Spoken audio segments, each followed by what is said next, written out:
আসসালামু আলাইকুম। দীর্ঘ কয়েকদিন যাবৎ বৃষ্টি না হওয়ার কারণে এখনো জমি সেভাবে কার্যক্রম শুরু করা হয়নি। বৃষ্টি না হওয়ার কারণে কয়েকদিন যাবৎ জমির দিকে না যাওয়াতে জমি একদম আগাছায় পরিপূর্ণ হয়ে গেছে। কয়েকদিন যাবৎ জমির দিকে না যাওয়ার কারণে জমির আল একদম ভেঙে শেষ করে দিয়েছে পাওয়ার টিলার বা গাড়ি নিয়ে যেয়ে। এগুলো আমরা বাঁধার চেষ্টা করবো ইনশাআল্লাহ। মূলত বুড়ো মৌসুমে ধান কাটার পর জমিতে সেভাবে আসা পড়ে না, যার কারণে জমিতে আগাছা একবারে পরিপুক্ত হয়ে যায়।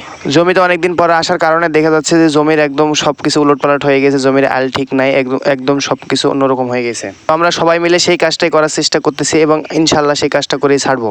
বুড়ো মৌসুমের পর ধান কেটে নিয়ে যাওয়ার পর ধান অনেকদিন পরে এগুলো রোপণ করতে হয়, সেই জন্য আগাছা সম্পূর্ণভাবে পরিপুক্ত হয়ে যায়। এগুলো আল এভাবে সুন্দরভাবে না বানলে আকাশে যেগুলো বৃষ্টি হয় সেগুলো বৃষ্টি নেমে চলে যায় এবং জমিতে থাকে না, যার কারণে জমি শুকনো হয়ে যায় এবং বুড়ো মৌসুমে যেভাবে আল ধরা হয় সেভাবে আল রয়ে যায় এবং এগুলো সম্পূর্ণভাবে আবার কেটে ফেল দিতে হয়, কেটে আবার সুন্দর করে নতুন করে আবার মাটি দিতে হয় আলে। অতিরিক্ত জমিতে ঘাস হওয়ার কারণে আলগুলো কাটতে অনেক কষ্ট হয় এবং অনেক পরিশ্রম হয়। এগুলো করার পর জমিতে বীজ রোপণ করতে হবে এবং আগাছা সবকিছু দমন করে তারপর বীজ রোপণ করলে সেই সুস্থ এবং সুন্দরভাবে ফসল ফলানো যাবে।